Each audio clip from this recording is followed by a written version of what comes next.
샬롬 할렐루야. 요한계시록 4장 4절 5절입니다. 또 보좌에 둘러 24 보좌들이 있고 그 보좌들 위에 24 장로들이 흰옷을 입고 머리에 금관을 쓰고 앉았더라. 보좌로부터 번개와 음성과 우레소리가 나고 보좌 앞에 켠 등불 7이 있으니 이는 하나님의 7 영이라. 아멘. 요한계시록 강의 32번째 24 장로 안에 들어가는 이들의 신앙 살펴보겠습니다. 24 장로 안에 들어가기 위해서는 신앙의 전반적인 면에 있어서 당연히 최고 중에 최고의 수준이 되어야 하지만 그러면서도 특별히 믿음, 사랑, 충성, 선, 절제 등 신앙의 각 부분을 대표할 만큼 뛰어나야 합니다.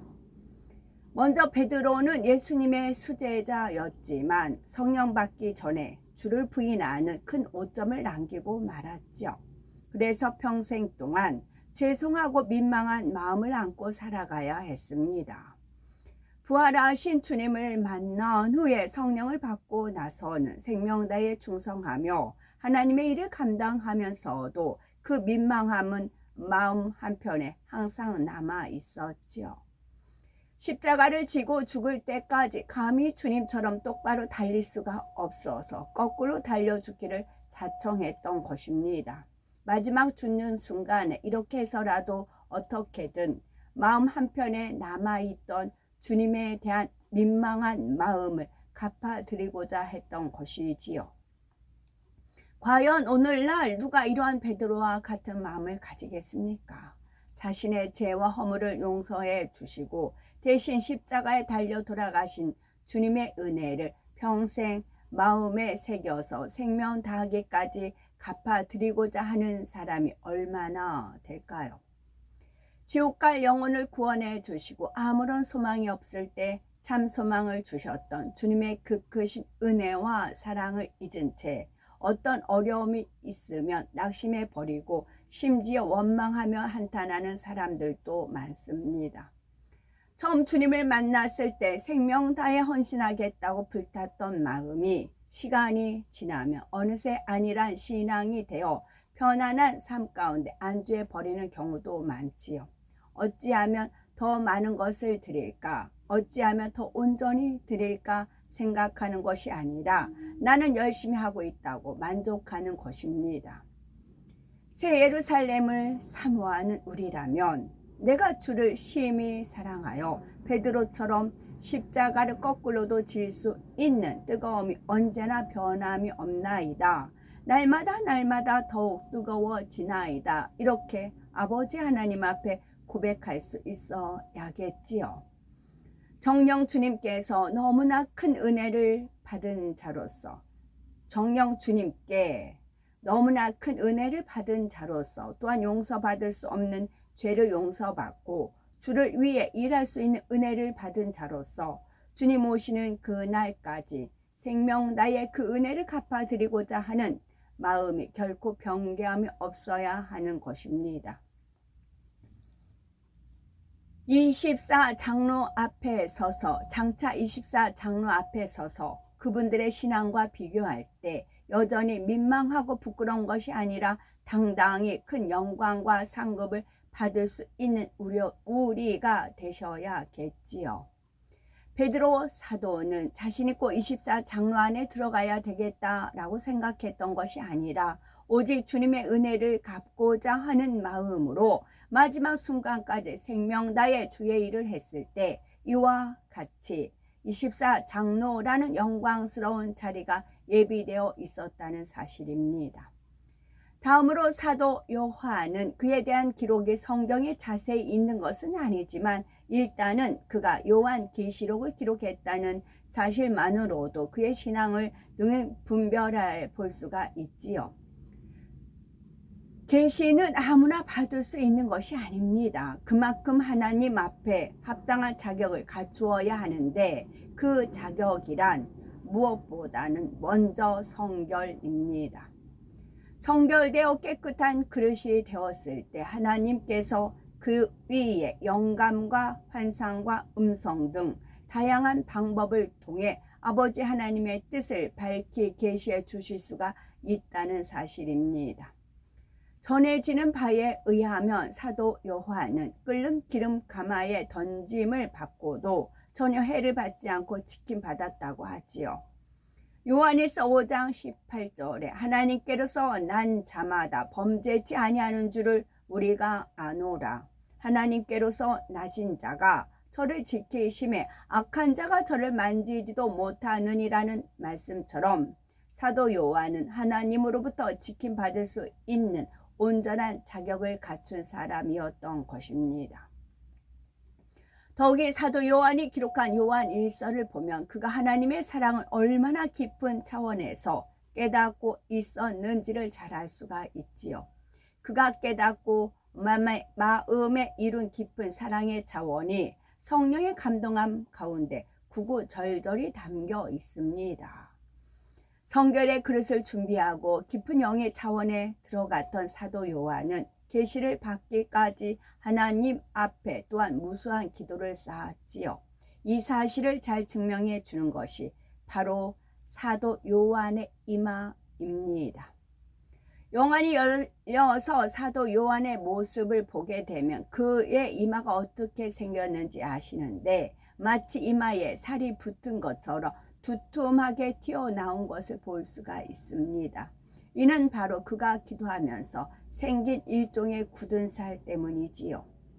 사도 요한이 계시를 받기 위해서 기도했다는 반모섬의 동굴에 가보면 늘 같은 자세로 기도를 하다 보니 그가 손을 짚었다는 자리 자국이 나 있답니다. 또한 오랜 세월 그렇게 기도하면서 이마가 벽면에 부딪히게 되었고 이마에는 차츰 굳은 쌀이 올라와 결국 두툼한 모양으로 자리 잡았다는 것이지요. 이것은 바로 사도 요한이 계시를 받기 위해 얼마나 오랜 세월을 인내하며 하나님 앞에 자신을 복종시켜 나갔는지를 잘 알 수 있게 해주는 증거입니다.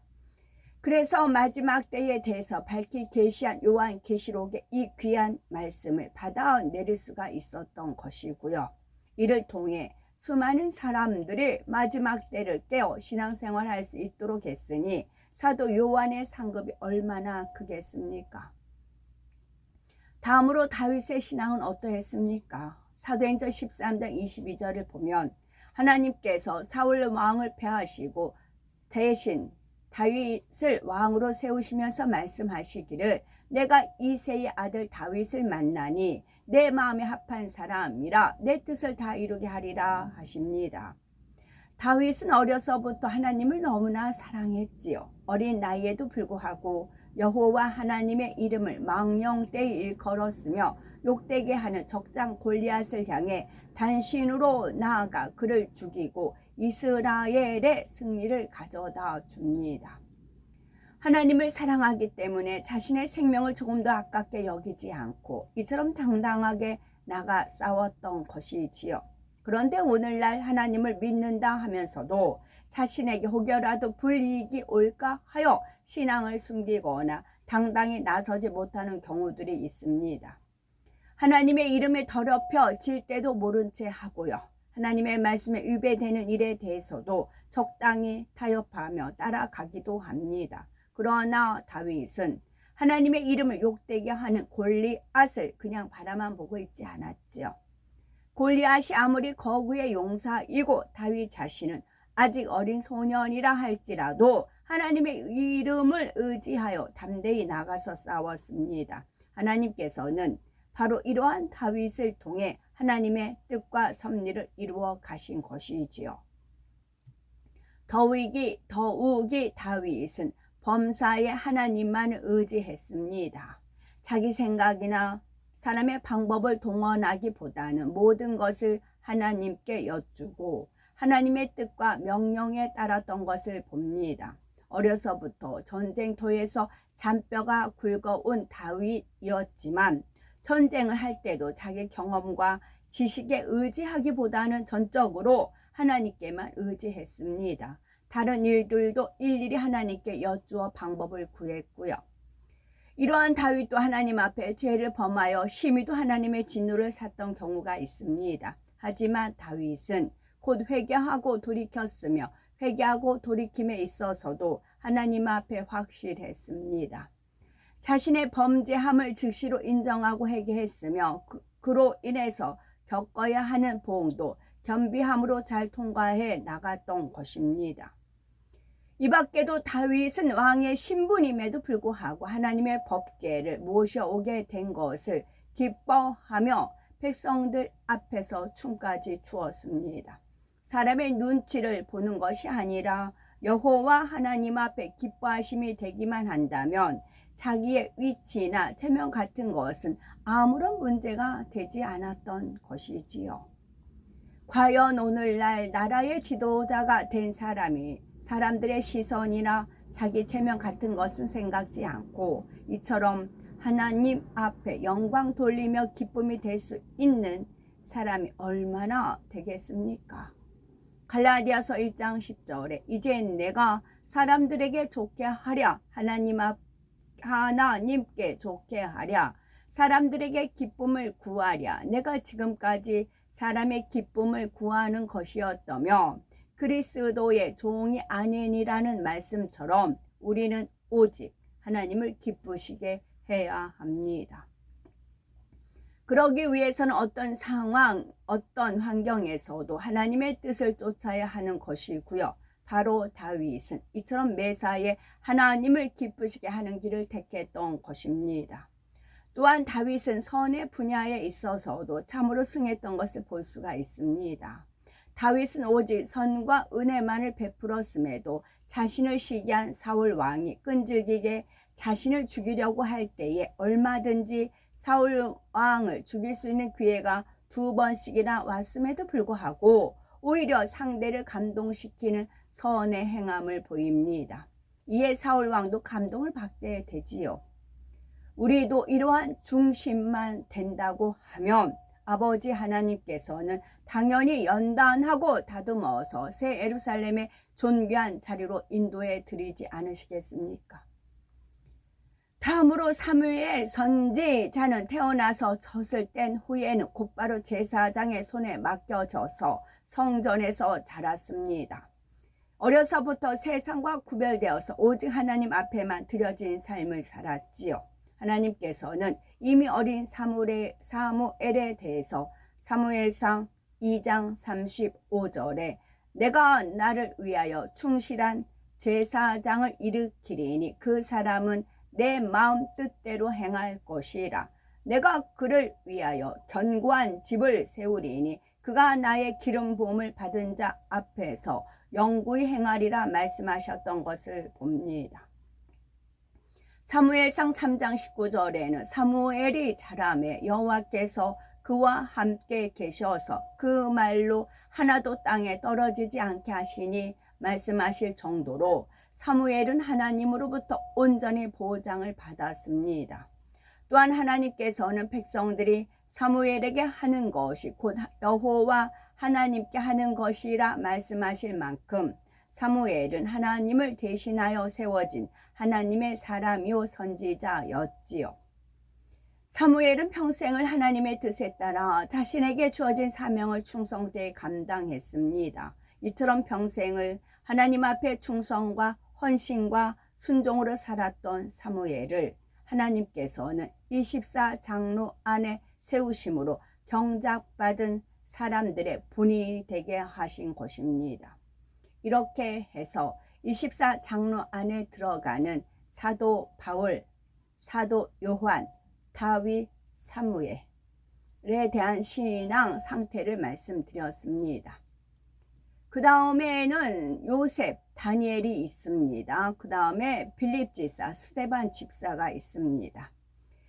그들은 애굽의 총리가 되었던 요셉, 다니엘, 그리고 다니엘의 세 친구 사드락, 메삭, 아벳느고, 또 신약에 나오는 빌립, 스데반 집사입니다.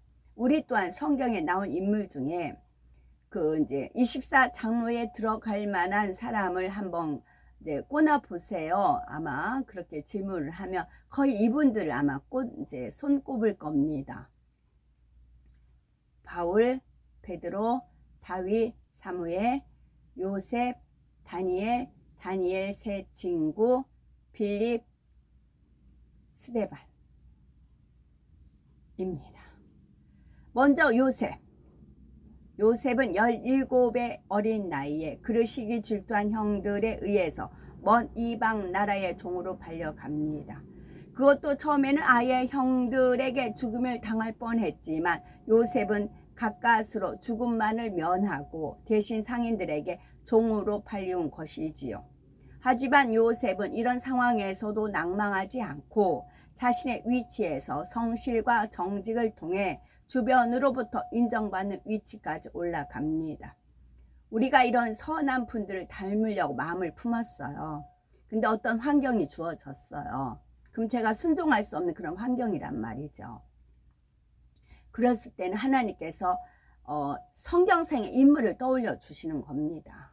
그 인물이 그렇지 않았느냐. 그러면 내가 본받고자 하는 말씀은 하나님 말씀에 순종을 해요. 근데 그 사람은 그 사람이고 나는 나고 그렇게 튕겨나가요. 튕기는 사람은 하나님 말씀에 순종하지 않는 거지요. 이게 그래서 자기 마음 바탕이 드러나는 겁니다. 하나님께서는 뭐 성령의 음성이라고 하죠.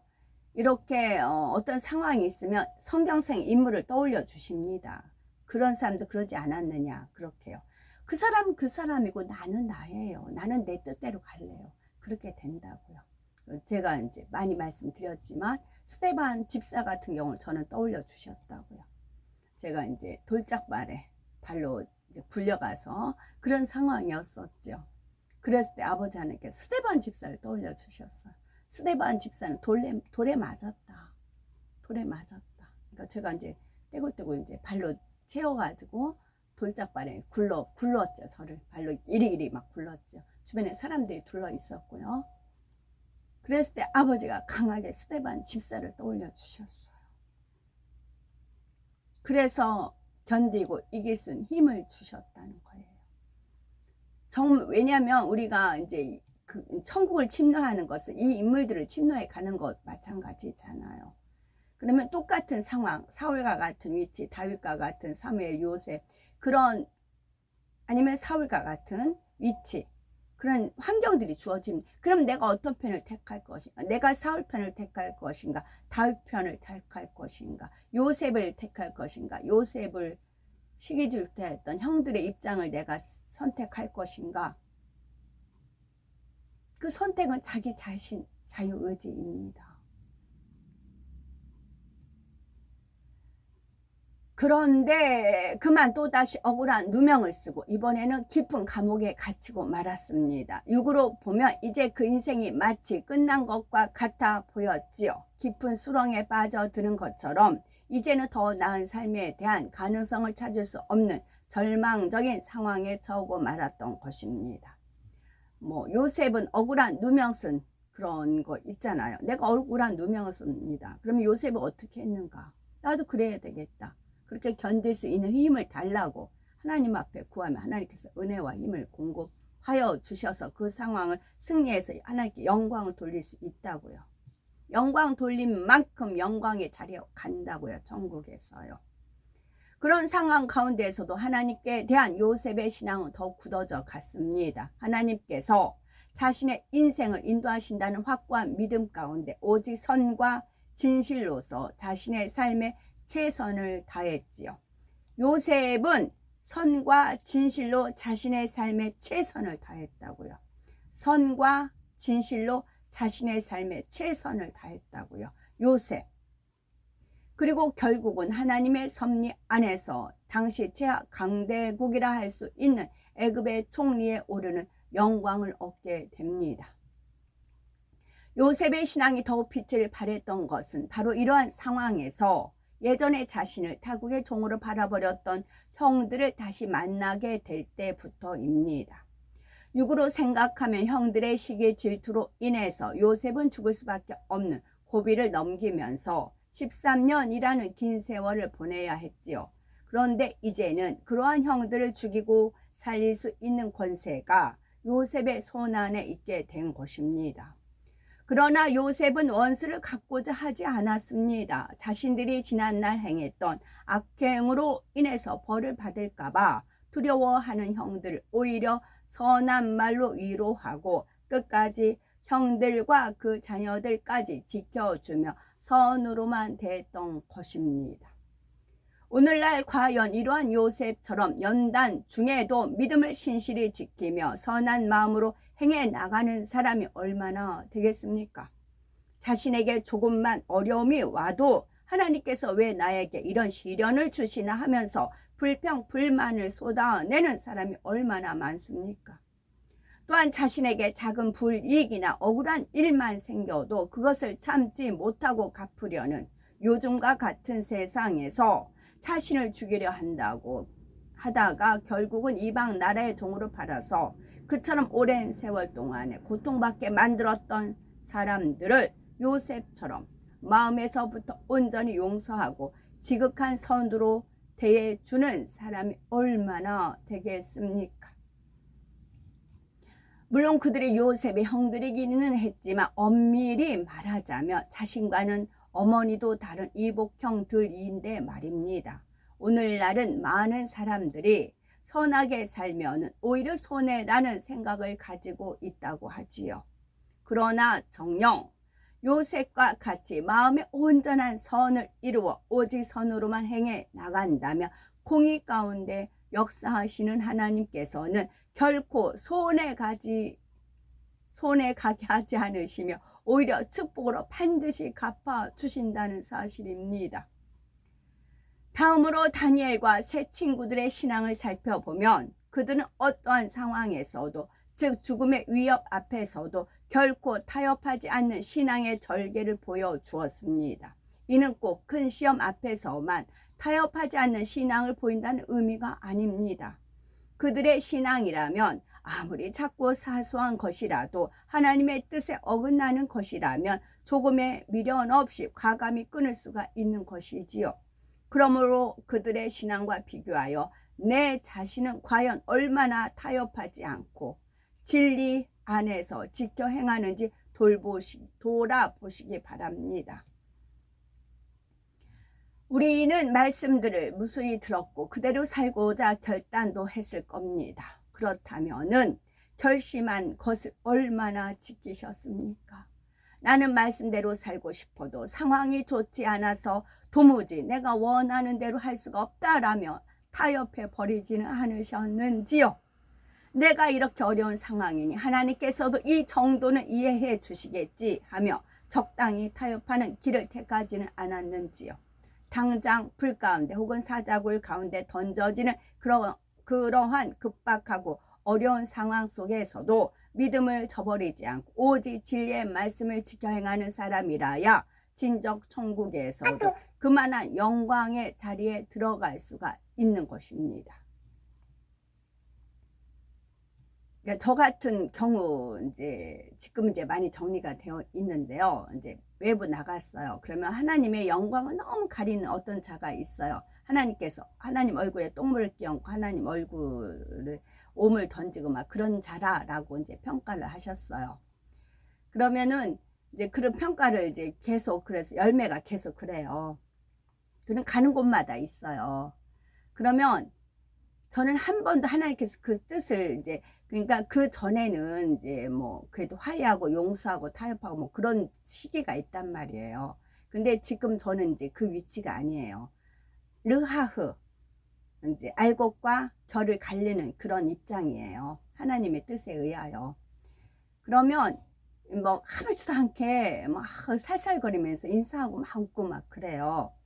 그것도 이해가 안 됐지만 그러면 저는 한 번도 그 사람 노 아버지께서 X 한 거는 노. 그게 쉽지 않죠. 차라리 그래요 인사 한번 꾸벅 숙이면 돼요.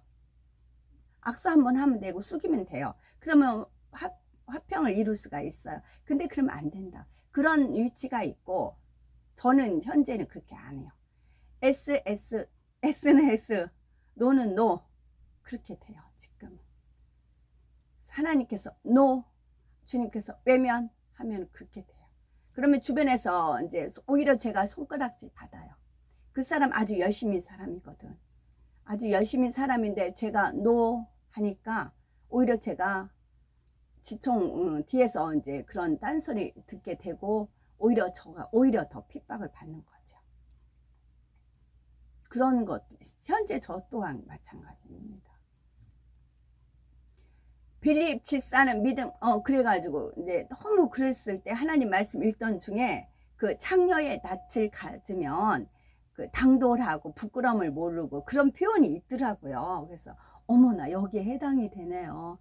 창녀의 낯을 가지면 당돌하고 부끄러움도 모르고 수치도 모르고 그런다고요. 어느 정도 제가 그 정도 했으면 좀 이제 괜찮을 것 같은데 아니 멀쩡해요. 멀쩡해가지고 가는 곳마다 있거든요. 결국은 그 사람 때문에 다 발을 빼는 결과가 되었는데요. 그런 저 또한 마찬가지로 그렇다고요.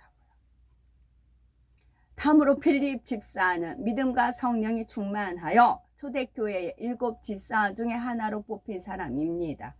그는 주의 종이 아니고 장로도 아니었지만 사도들 못지않게 큰 권능을 행한 기록이 성경 곳곳에 나오지요. 사마리아 성에서 귀신 들린 자, 안진뱅이 중풍병자들을 많이 고치면서 복음을 전할 때는 많은 무리가 그 말을 듣고 표적을 보므로 주를 믿었다 했습니다. 또한 성령의 지시를 듣고 광야로 나아가 그곳을 지나갔던 에디오피아 큰 권세 있는 내시에게 복음을 전했던 것도 볼 수가 있습니다. 하나님의 일을 함에 있어서 자기 생각 가운데 했던 것이 아니라 오직 성령의 음성과 주관과 인도를 밝혀받아 나갔던 것을 알 수가 있지요. 그리고 사도행전 21장 9절에 보면 빌립 집사는 자신만 믿음이 좋은 것이 아니라 네 딸이 다 처녀로 애원하는 자라 했습니다. 자녀들까지도 진리 안에서 어떻게 양육했는지가 잘 말해주고 있지요. 이처럼 빌립 집사에 대해서는 성경 곳곳에 단편적인 기록들만 남아있지만 그 짧은 기록들만 보아도 그가 얼마나 신실한 하나님의 사람이었는지를 깨달을 수가 있다는 사실이지요.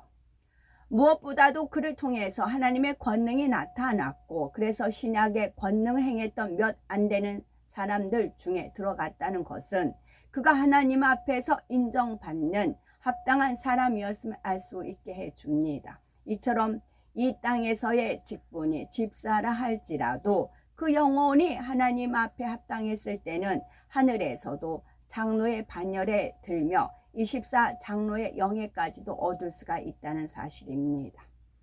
다음으로 스데반 집사 역시 비록 집사의 직분을 가졌지만 그를 통해서 하나님의 권능이 크게 나타났던 것을 봅니다. 사도행전 6장 8절에 스데반이 은혜와 권능이 충만하여 큰 기사와 표적을 민간에 행하니 말씀한 대로 스데반 집사를 통해서 큰 기사와 표적이 나타났습니다. 10절에 보니 스데반이 지혜와 성령으로 말함을 저희가 능히 당치 못하여 말씀한 대로 스데반은 성령의 감동 감화 충만함 가운데 말씀의 권세가 따랐지요. 스데반 집사를 통해 자신의 신앙을 점검해 볼 분야는 바로 그의 뛰어난 선의 마음입니다. 그는 자신을 돌려쳐서 죽이는 사람들을 위해서 주여 이 죄를 저들에게 돌리지 마옵소서 기도하며 숨을 거두었던 것을 봅니다. 죽음 앞에서까지도 자신보다는 악을 행하는 사람들을 향한 안타까운 마음을 나타내주고 있지요. 스데반 집사가 이렇게 선하다 하여 결코 담대하지 못하거나 유약한 것이 아니었습니다. 자신을 죽이려고 둘러서서 기세등등하게 위협해오는 유대인들 앞에서도 조금의 굴함이나 두려움이 없이 복음을 전하다가 마침내 순교하는 담대함을 가졌지요. 지금 죽더라도 능히 주님 품에 떳떳이 안길 수가 있는 영적인 담대함이 있었기 때문입니다. 그러면 우리는 이런 담대함을 가졌다면 우리도 이런 담대함을 가졌다면 우리 앞에 거칠 것도 없을 것이고 그런 우리를 통해서 하나님의 나라가 얼마나 크게 확장되어 가겠습니까?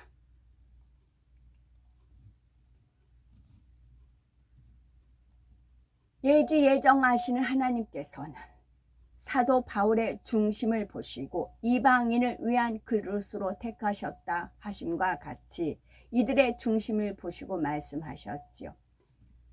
앞으로 남은 날들 동안에 성결되고 충성하여 온전하게 나올 때 능히 그 자리에 들어갈 중심입니다. 따라서 결과는 어디까지나 내 자신의 우리들의 자유의지에 달려 있다는 것입니다. 내가 사울의 길을 갈 것인가, 다윗의 길을 갈 것인가. 약속을 받은 이들이라 할지라도 변개하여 아버지의 말씀을 저버린다면 받은 약속이 아무런 의미가 없습니다. 또한 그 누구라 할지라도 앞으로 남은 경작의 기간 동안 더 열심히 노력하여 하나님 앞에 합당한 마음과 중심에서 나온다면 그도 얼마든지 24 장로 반열에 들어선다는 약속을 받을 수가 있습니다. 24 장로는 겨우 24명인데 더 많은 사람들이 24 장로에 합당한 자격을 갖추어 나오면 어떻게 하나라고 염려할 분들이 있으신지요. 주님께서 다시 오시는 최후의 순간까지 우리 앞에 주신 표대를 향해 가시면 됩니다.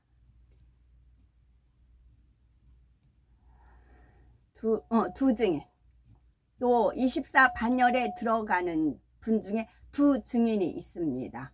요한계시록 11장에 나오는 두 증인입니다. 이 두 증인은 장차 주님께서 공중에 강림하실 때 당연히 함께 휴거될 수 있는 신앙임에도 이 땅의 7년 환란 중에 남아서 큰 사명을 감당하게 되는 사람들입니다. 성경에는 이들이 사명을 감당하게 될 기간을 1260일 곧 3년 반이라 말씀하고 있지요. 이는 다시 말해서 7년 환란 중에 정확히 언제부터 언제인지 그것까지는 말씀해 주지 않지만 그들이 전체적으로 7년 중에 3년 반이라는 시간 동안 이 땅에서 사명을 감당하게 된다는 것입니다. 그리고 그들의 사명은 이 땅에 남은 사람들을 향해 하나님의 말씀을 선포하며 권능으로 하나님을 증거하는 것입니다. 예를 들어서 그들이 애원하는 날 동안에 하늘을 닫아 비가 오지 않게 하며 물이 피로 변하게 한다 했지요. 아버지 뜻에 따라 여러 가지 재앙들을 명할 때에 그 입술의 말씀이 그대로 보장되는 것입니다. 이런 놀라운 권능과 함께 하나님의 말씀을 선포하면 악한 사람들은 회개하고 돌이키는 것이 아니라 마음에 찔림이 되므로 그들을 싫어하고 오히려 죽이려 하게 됩니다. 그러나 요한계시록 11장 5절에 만일 누구든지 저희를 해하고자 한즉 저희 입에서 불이 나서 그 원수를 소멸할지니 누구든지 해하려 하면 반드시 이와 같이 죽음을 당하리라 했습니다. 여기서 불이 나서 그런 것보다는 그 사람 말을 하면 곧바로 이렇게 이루어지는 그런 일이 있다는 거예요. 하나님의 섭리 가운데 그들에게 주어진 사명을 마치기까지는 하나님께서 이처럼 철저히 지키시며 보장하시는 것입니다. 그러다가 정해진 3년 반의 기한을 마치게 되면 두 증인은 죽음을 당하게 되지요. 이때 그들을 미워하던 악한 사람들은 두 증인의 시체를 장사도 지내지 않고 그대로 둡니다. 그런데 이 두 증인은 죽은 지 3일 반이 지나면 하나님께서 다시 살리시지요. 그리고 하늘로부터 이리로 올라오라 하는 큰 음성이 있을 때 살아난 두 사람은 무사람들이 보는 앞에서 구름을 타고 공중으로 올라가는 것입니다. 이 땅의 7년 환란 중에 3년 반 동안 사역을 감당하는 것이 결코 쉬운 일은 아니었지만 그 모든 것을 온전히 감당한 후에 이처럼 영광스러운 결말을 맞게 되는 것입니다. 그분들이 이제 환상을 보여주고 믿음의 선진들이 와 성경을 풀어주고 그렇게 되는 거죠. 영의 세계가 이제 열리는 겁니다. 이들의 사명에 대해서 그나마 조금의 선이라도 남은 사람들은 앞으로 14만 4천 전도자와 함께 외치는 이 두 증인의 소리를 듣고 마지막 구원의 기회를 잡게 됩니다. 반면에 오히려 이 두 증인을 핍박하고 그들의 순교를 보며 즐거워하는 사람도 있는데 바로 이러한 사람들은 하나님께서 주시는 마지막 경고조차도 무시함으로 결국 자신들이 얼마나 악한지를 스스로가 증명하게 되는 것입니다. 두 증인이 많이 그런 말 하죠. 한 분은 유대인, 한 분은 이방인이다. 그러죠. 그런 것 같아요. 그런 것 같아요. 저는 하나님 이거다 정확히 그렇게 안 하세요. 왜냐하면 그럼 공부가 안 돼요. 답을 알려주면 공부가 안 돼요. 실력이 안 늘어요. 그래서 저는 그냥 이제 흐려놓으시고 상황하고 이렇게 엮어서 돌아가는 것을 보고 이제 짝맞추기를 하는 거지요. 그래야 공부가 되거든요. 그리고 공평하고요. 그래서 저가 이제 틀릴 수도 있고 맞을 수도 있고 그렇게 되는 거죠. 틀려도 근데 그게 그래야 합력하에 또 선을 이루어요. 그래야 또 이루어져요. 철저히 인간인 거죠. 사람이기에. 그렇습니다. 이 두 증인은 바로 어딘가에서 우리와 함께 호흡하며 살아가고 있습니다.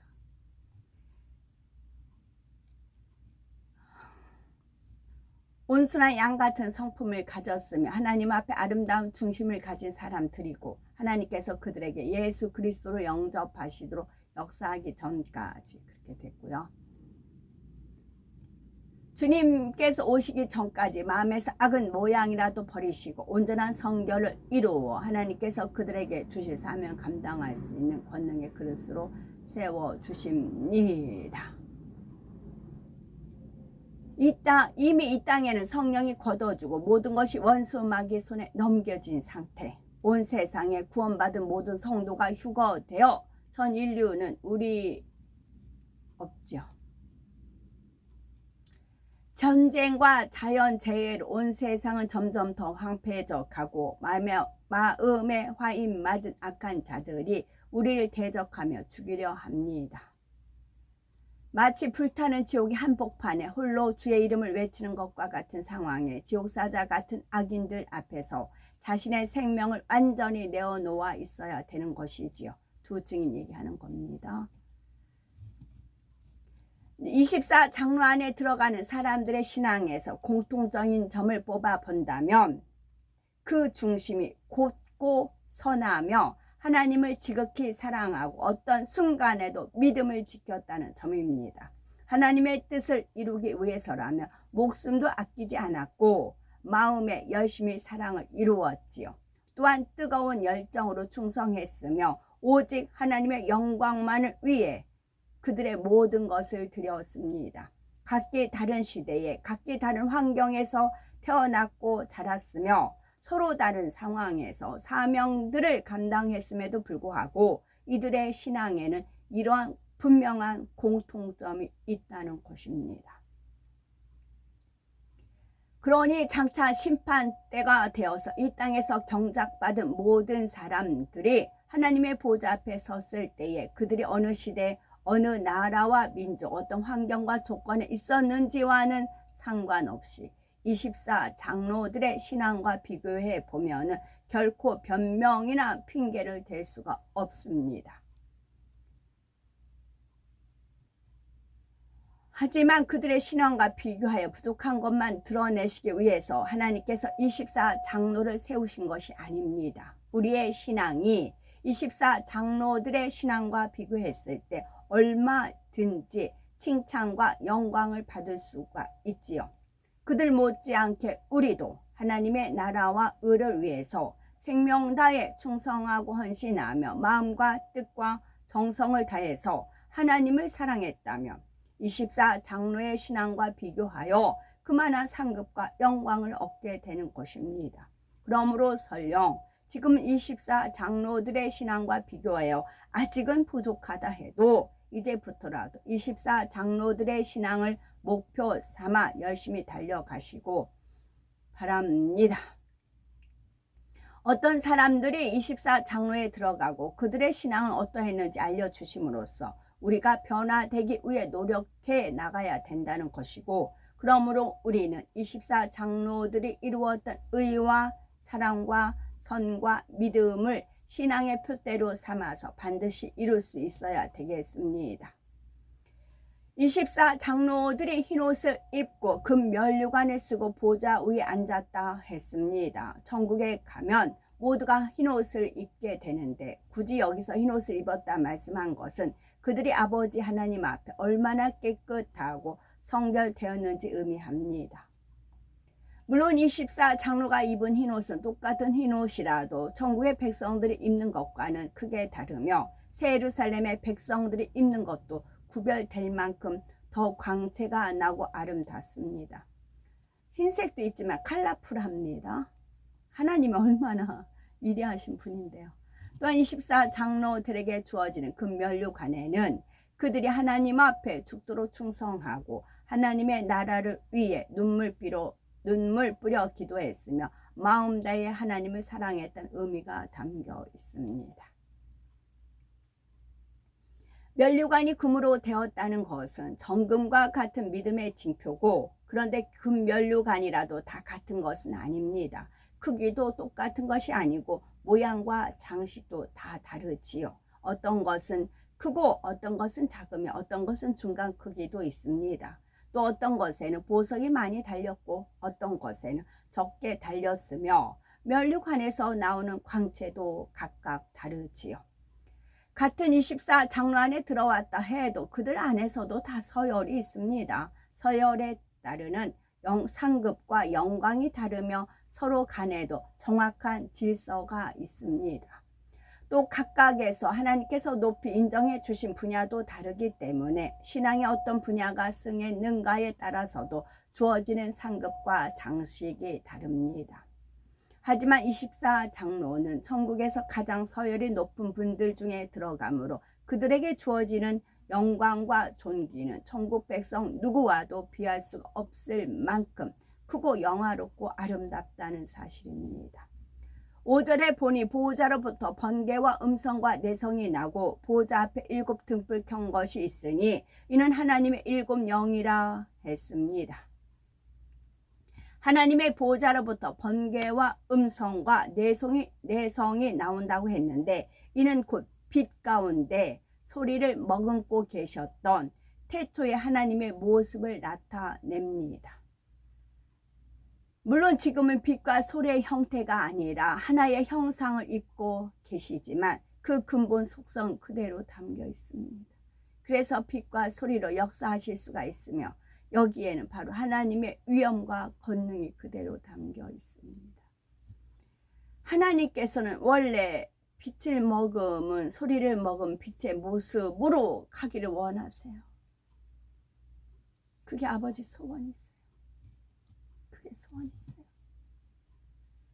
지금은 형상을 입고 계시지만 아버지 마음의 소원은 원래 당신 처음에 계셨던 곳, 그곳을 가기를 원하세요. 나의 살던 고향 꽃피는 산골,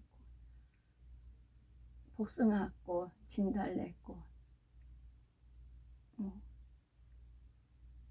시냇물은 졸졸졸, 고기들은 왔다 갔다, 그런 거 마음에 품고 만드시고 그러셨죠.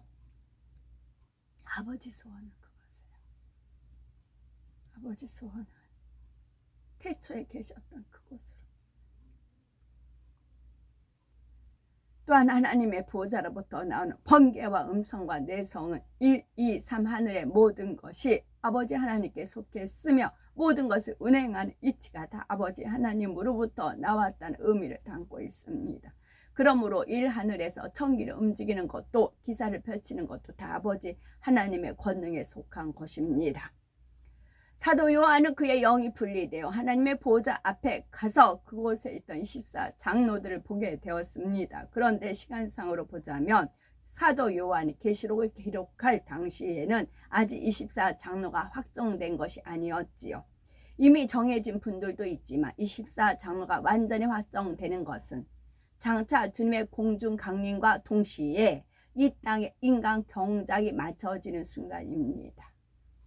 물론 두 증인은 이후에도 이 땅에 남아서 사명을 감당하게 되지만 두 증인은 예정하시는 하나님의 섭리 안에서 이미 24 장로로 정해져 있으므로 실질적으로는 구원받은 하나님의 자녀들이 휴거되면서 인간 경작이 맞춰짐과 동시에 24장로가 확정되는 것입니다. 그런데 사도 요한은 아직 인간 경작이 맞춰진 것도 아닐 때에 이미 24장로가 전부 보좌에 앉은 것을 보았지요. 그렇다면 24장로가 이미 벌써 다 정해졌다는 말입니까? 사도 요한은 분명히 24명을 다 보았으니 말입니다. 모든 것을 다 아시는 하나님께서는 이처럼 사도 요한에게 보여주셨다는 것은 결국 24장로가 다 정해졌다는 의미일까요? 아직 24장로가 다 정해진 것은 그렇지 않습니다. 24장로가 다 정해진 것은 아니라는 사실입니다. 이미 다 정해졌다면 그 안에 들어가지 못한 사람은 아무리 노력해도 더 소용이 없지 않겠습니까? 사도 요한이 영이 24장로를 다 볼 수 있었던 것은 시공간을 초월하여 먼 미래에 하나님의 보좌 앞에서 펼쳐질 상황을 미리 보고 있었기 때문입니다. 하나님께서는 물론 공의 가운데 역사하시지만 마음이 원하시는 대로 얼마든지 시간의 흐름을 조절하여 앞으로 되어질 일을 현재처럼 보게 하실 수가 있습니다. 누구든지 이제부터라도 노력하여 합당한 자격만 갖추게 되면 그는 분명히 24장로 안에 들어갈 수가 있습니다. 이것이 바로 하나님의 예지 예정이십니다. 하나님께서는 모든 것을 다 아시지만 그렇다고 해서 다 하나님께서 원하시는 대로 정해 놓으신 것이 아닙니다. 물론 하나님께서는 어떻게 될지 그 결과까지 다 아시기 때문에 하나님께서 정해 놓으신 것은 반드시 그대로 이루어지게 되어 있습니다. 그런데 이것은 예정론에서 말하는 것처럼 하나님께서는 이미 모든 일의 결과를 다 정해놓고 섭리를 이루어 가신다는 말과는 전혀 의미가 다릅니다. 하나님 편에서 결과를 다 정해놓고 그대로 만들어 가시는 것이 결코 아닙니다. 저는 어릴 때부터 싹수가 노랬다는 말 수없이 들었다니까요. 쟤는 싹수가 노래. 왜냐면 엄마 아빠 말을 안 들었거든요. 하는 게 술 먹고 싸움박질하고, 그래서 누가 말하면 말도 안 하고 도망가고 혼자 따로 놀아. 저는 싹수가지 노랬어요. 아예 희망이 없는 아이였어요. 그런데 하나님 은혜와 은총과 하나님 말씀으로 예수 그리스도의 은혜와 거저주시는 그런 걸로 그렇게 된 겁니다. 이게 예지예정. 어떻게 설명할까요? 없는 게 저는 복이었다고. 환경이 오히려 복이었고, 하나님께서는 각 사람의 자유의지에 따라 누구에게나 기회를 주시며 공의에 맞는 자격만 갖추게 되면 거기에 합당한 열매를 거두게 하십니다. 그렇지만 하나님께서는 모든 것을 아심으로 각 사람이 자유의지 가운데 어떻게 행해 나갈지까지도 아시지요. 결과까지도 미리 아실 수가 있는 것입니다. 그 결과에 맞게 하나님의 섭리를 정해 놓으실 수가 있으며 이렇게 해서 정해 놓으신 것은 반드시 이루어집니다. 그렇다 하여 하나님께서 섭리를 이루시기 위해서 임의로 개입하셔서 사람의 자유의지를 거슬러 어떤 일을 만들어 가시는 것은 아닙니다. 모든 것은 각 사람의 자유의지에 따라 스스로가 이루어 나가게 되는 것이지요. 이런 말씀을 드리는 이유는 이제부터라도 정녕 마음 중심에서 각오하여 새 예루살렘의 영광 위에 달려가시라는 것이고, 아직 인간 경작의 시간이 남아있으므로 하나님을 뜨겁게 사랑하고 하나님의 나라를 위해서 생명 다해 충성한다면 우리에게도 큰 영광이 예비되어 있습니다. 더욱이 우리는 앞으로 얼마 남지 않은 시간이지만 더욱 우리가 그릇 준비해서 얼마든지 큰 역할을 감당할 수가 있습니다. 이때 그릇 준비란 영의 사람이 되는 것이고, 영이 아니면 안 된다는 것을 우리는 스스로 잘 느끼시고 더욱 신속히 영으로 온 영으로 이루셔서 하나님 일을 이루시기 바랍니다. 영이 아니면 안 된다는 이유가 변질돼서 그래요. 변질돼요. 영이야만 변하지 않고, 그러려면 마음의 할례를 계속 꾸준히 해야 됩니다. 제가 히브리 이거를 퍼즐 조각에 있었더라고요. 이걸 풀어 알려주셨어요. 그것은 뭐였냐면 이제 고등학교 다닐 때 영어 이렇게 하면은 발음 기호가 있잖아요. 그러면 사전을 찾아봐서 발음 기호대로 이렇게 이제 스펠링을 읽잖아요. 이제 발음 기호 읽고 스펠링 읽고 그렇게 해서 읽었단 말이에요, 영어를. 그런데 저 아이가 제 이제 큰 애가 걔는 그냥 영어 스펠링 보고 쭉쭉 그냥 읽더라고요. 그게 아니 발음 기호도 안 찾아보고 그냥 그러니까 읽어진대요. 그게 저는 우리 때는 발음 기호 보고 그 스펠링을 읽었는데 걔는 그냥 스펠링 보고 읽더란 얘기죠. 그게 신기했어. 근데 그게 있었어요. 퍼즐 조각에. 이제 퍼즐 조각에 그게 있었어요. 그건데 히브리어가 이제 스펠링 그 읽는 법만 알면 그 점이 어떻게 나온다. 그것만 알면 그냥 읽어지더란 얘기죠. 근데 이게 프로그램에 있었더란 말입니다. 아멘.